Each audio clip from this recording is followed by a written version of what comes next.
Well, I have been making books for a very long time, and mostly they were picture books where a lot of the story was being told with actual images.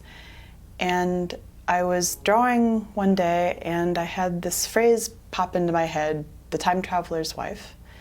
And I have a great big drawing table covered in paper, and so I just wrote it on the drawing table paper. And the best ideas sort of stay with you and kind of plague you. And once you have one kind of nipping at you, then you know that you might want to pay attention, and so you start to kind of, think about it and ask questions, and it kind of multiplies and grows, and pretty soon you've got this exciting thing that you're sort of obsessed with, and at that point you know you're going to do something with it. And this particular phrase generated a character, the time traveler's wife, and of course she had to have a husband who was the time traveler, and then I thought about what it would be like to be the wife, where you're kind of waiting for somebody else who's off having adventures. And so I started to think about it, and as I thought about it, I thought, well, goodness, time travel, I can't really make that in still images. How am I going to do this?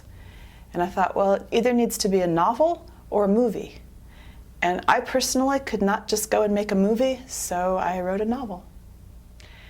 To my great surprise, it was infinitely easier than writing short stories, because short stories are so demanding and you have to bring it home in a reasonable amount of time. And with a novel, it became possible to develop all these layers, and you could really develop something very complicated and yet have a fairly simple structure. At one point, I was giving a reading at the bookstore Women and Children First, and it was question and answer time, and somebody put up their hand and said, well, all of your work is about loss, and why is that? And I went, huh?